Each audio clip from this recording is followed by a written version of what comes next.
परम पूज्य गुरुदेव परम वंदनीय माता जी सूक्ष्म रूप से विद्यमान हैं, नमन करता हूँ।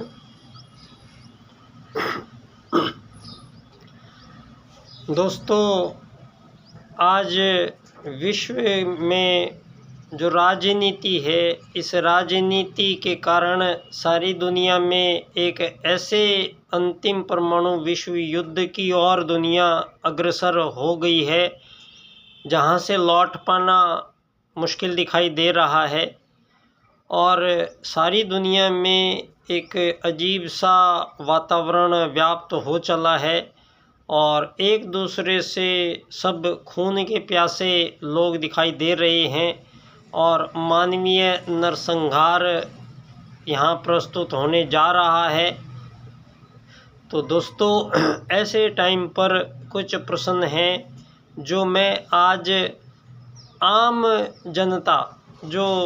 जनता मतलब हर व्यक्ति में से हर व्यक्ति एक ख़ास है, इम्पोर्टेंट है।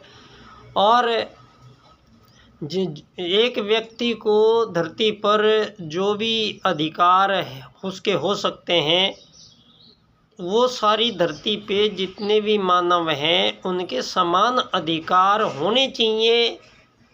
और ये बात बताने के लिए बहुत ही आपके चारों तरफ 84 लाख प्रकार के जीव जंतु वृक्ष वनस्पति हैं जो एक ही प्रजाति के जीवों में किसी भी प्रकार की आपस में कोई भिन्नता, कोई विभेदता उस परमात्मा सत्ता को स्वीकार नहीं है। और यहाँ पर यूं ही कोई कुछ नहीं है, सब एक सिस्टम जो बनाया गया था। एक बिना सिस्टम के इतना पूरा विराट ब्रह्मांड को चलाया नहीं जा सकता। इसलिए यहाँ पर प्राकृतिक जो सिस्टम है वही परमात्मा का सिस्टम है। और प्राकृतिक सिस्टम यही है कि यहाँ 84 लाख प्रकार के जो जीव जंतु भांति भांति के दिखाई दे रहे हैं। और यहाँ तक कि प्रोफेसर जगदीश चंद्र बसु जो अभी 19वीं शताब्दी में ही महान भारत के वैज्ञानिक हुए हैं, उन्होंने सारी दुनिया को कई वैज्ञानिक प्रयोग करके ये साबित किया है कि पेड़ पौधे भी मानवों के साथ पूर्ण व्यवहार करते हैं। मानवों के सुख दुख में वो सुख दुख अपना प्रकट करते हैं। ये वैज्ञानिक रूप से प्रोफेसर जगदीश चंद्र बसु ने सारे संसार के सामने ये प्रयोग कर कर दिखाए हैं। तो उनकी इस खोज के बाद ये बात साबित थी जब कि पेड़ पौधे भी मानवों के साथ व्यवहार कर रहे हैं, जब ये बात विज्ञान भी मान चुका था, तो सारे संसार के मानवों पर ये इम्प्लीमेंट क्यों नहीं किया गया दोस्तों।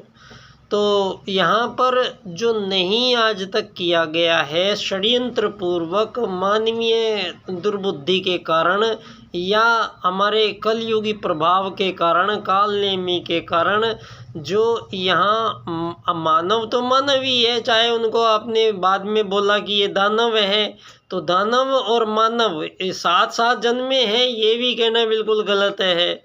क्योंकि यहाँ पर दोस्तों सतयुग में धरती पर पहली आत्माएं ये शरीर धारण करके आई हैं। और हमारे पास धरती के सबसे प्राचीनतम उपलब्ध साहित्य वेद कह सकते हैं आप उनको। वेद में हमारी हर चीज़ का उसमें सतयुग कितने साल का था, सतयुग कब शुरू हुआ था, त्रेता द्वापर और अब ये कलयुग। और यहाँ पर बात हम इतने लाखों करोड़ों साल की बात को जो लेकर चले आ रहे, ये भारतीय सनातन संस्कृति जो सबकी मूल उद्भव स्थली है, यहाँ से धरती पर जो भी मानव जाति आज विराजमान है, विद्यमान है, वो सब किसी न किसी अति प्रारंभिक काल से ही वो सारे इसी भारत के हमारे पूर्वजों की संतानें हैं। कोई मानव धरती पर अमेरिका में कोई अलग जन्म ले गया, जैसे ये डार्विन और चार्ल्स वाद ने जो सिद्धांत बताए थे ये 1,500-2,000 सालों के इस कश्मकश के कारण मानव को इतनी भ्रांतिपूर्ण त्रुटिपूर्ण इनका ब्रेन वॉश कर दिया गया और इसको एजुकेशन में शामिल कर दिया गया, डार्विन और चार्ल्सवाद को। जबकि किसी भी इस्लामी देश में या किसी भी ईसाई देश में वहाँ उनके बच्चों को ये डार्विन और चार्ल्सवाद नहीं पढ़ाया जाता है, क्योंकि उनके धर्म में स्पष्टतया मुस्लिम धर्म में भी ये मान्यता में बिल्कुल है कि यहाँ पर एक देव वो दूत आए और एक फरिश्ता आया, एक किसी रूप में एक पुरुष आया